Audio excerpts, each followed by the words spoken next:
You tie the bag. You carry it out. You drop it into the bin. Maybe the truck comes early in the morning, lifts the container, empties it, and drives away. From your point of view, the story feels finished. The kitchen is clean. The bin is empty. The trash is gone. But for the trash, that moment is not the end. It is the beginning of a much longer journey. A useful way to understand trash is to stop thinking of the bin as a final destination. The bin is really a handoff point. It is the place where responsibility moves from your home, your shop, your office, or your street into a larger waste operation that most people never see. Once the trash leaves your hands, it enters a chain of movement, sorting, processing, recovery, disposal, and sometimes energy production. The exact path depends on the city, the type of waste, the local rules, the facilities available, and the condition of the material itself. So in this video, let's follow one ordinary trash bag after it leaves your home. Not to make the topic dramatic, not to scold anyone, but to understand something very simple more clearly. When we say we throw something away, where is away? The first stage is collection. This is the part people see most often, but even this visible part is more organized than it looks. A garbage truck is not just randomly driving around picking up bags. In most places, waste collection follows routes, schedules, labor planning, vehicle capacity, fuel cost, traffic conditions, and local service rules. The truck has to collect enough waste to make the route efficient, but it also has to move through streets, stop safely, avoid delays, and bring the load somewhere before the day is done. At this point, your trash bag is no longer just your trash bag. It has joined many other bags, bins, boxes, and discarded materials from homes and businesses along the same route. This is where the scale changes. What looked like one small household problem becomes part of a city-scale movement. A city does not only have to remove waste. It has to keep removing it repeatedly, predictably, and safely, day after day. After collection, the truck may not go directly to the final destination. In many waste systems, the next stop can be a transfer station.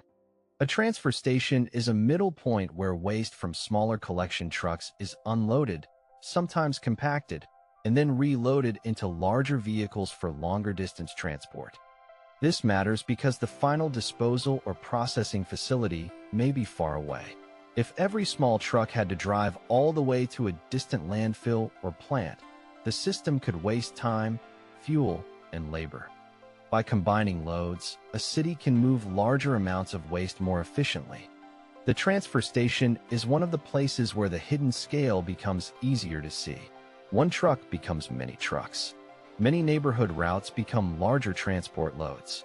The trash that felt like a small private problem becomes a logistical problem of weight, distance, timing, space, and cost. At this stage, the important question is no longer only, what did I throw away? It is also, what kind of waste is this, and where can the local system send it?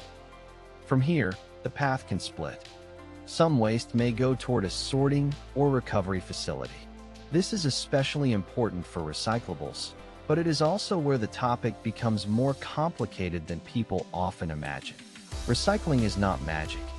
A bottle, can, box, or container does not become recycled simply because it was placed in a recycling bin.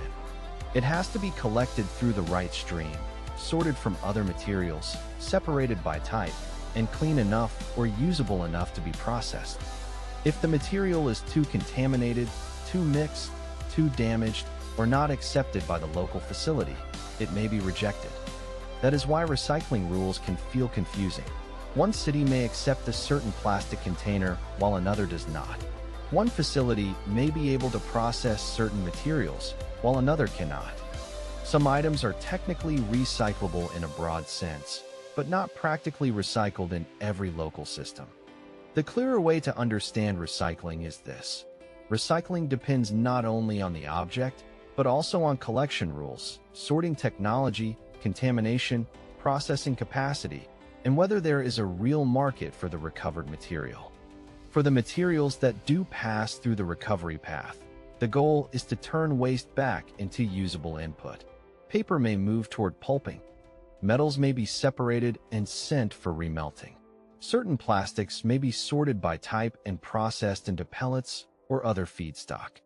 Glass may be separated by color or quality depending on the facility. The details vary, but the basic idea is the same. The material must become clean, sorted, and useful enough to re-enter another production chain. But not all waste can take that path. Some of it goes to landfill. A modern landfill is often misunderstood. It is easy to picture a landfill as just a large hole in the ground where trash is dumped and forgotten. But modern municipal solid waste landfills are usually engineered disposal sites. They are designed to receive waste, manage space, reduce uncontrolled exposure, and handle issues such as leachate, gas, daily cover, compaction, and long-term site management. This does not mean landfill is simple or without impact.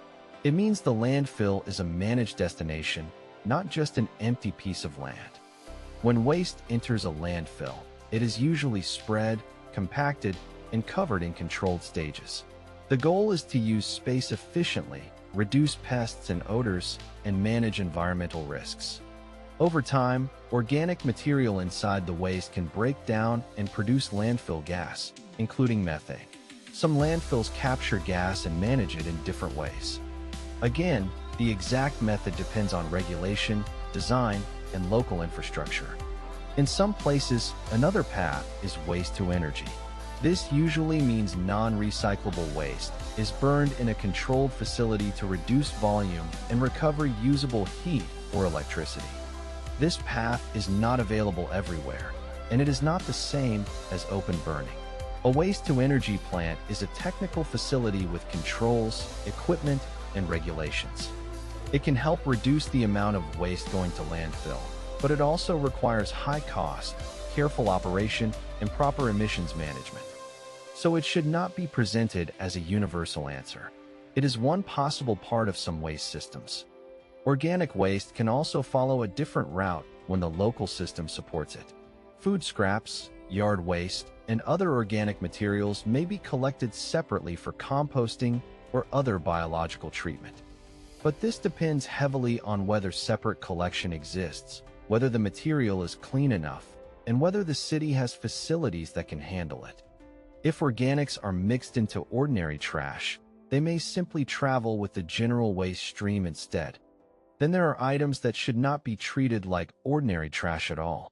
Batteries, electronics, chemicals, paints, medical sharps, and other hazardous or special waste can create risks if they are mixed into regular bins. They may damage equipment, cause fires, expose workers, or contaminate material streams. These items usually need special collection points or separate handling rules. This is why waste is not one category. It is many categories that can behave very differently once they enter the system. By now, the original trash bag has become difficult to imagine as one simple thing. It may contain food waste, packaging, paper, plastic, metal, broken items, liquids, batteries, or materials that should never have been mixed together. That is the central challenge. Trash looks like one category when it sits inside a bag. But once it enters the waste chain, the system has to deal with it as weight, volume, material, risk, contamination, recoverable value, and final destination. This is also why two cities can handle trash very differently. One city may rely heavily on landfill. Another may use more incineration. Another may have stronger recycling and organic waste collection. Another may struggle with limited facilities, long transport distances, or informal disposal. Waste management is shaped by money, land, regulation, public behavior, facility access, technology, and the kinds of waste people produce. There is no single global journey that applies perfectly everywhere, but the broad mental model is still useful. When you throw something away, the object does not vanish. It changes location. It changes responsibility. It changes from a personal item into part of a public handling problem. It may become a recoverable material, a rejected contaminant, fuel for energy recovery, organic matter for composting, or waste that must be contained in a landfill. The bin is only the first visible step. So the next time you hear the word away, it helps to remember that away is not really a place. It is the part of the process we usually stop seeing. Your trash may leave your home in seconds, but after that, it enters a route, a truck, a facility, a decision point, and finally one of several possible endings. And once you see that journey clearly, the ordinary act of throwing something away becomes easier to understand.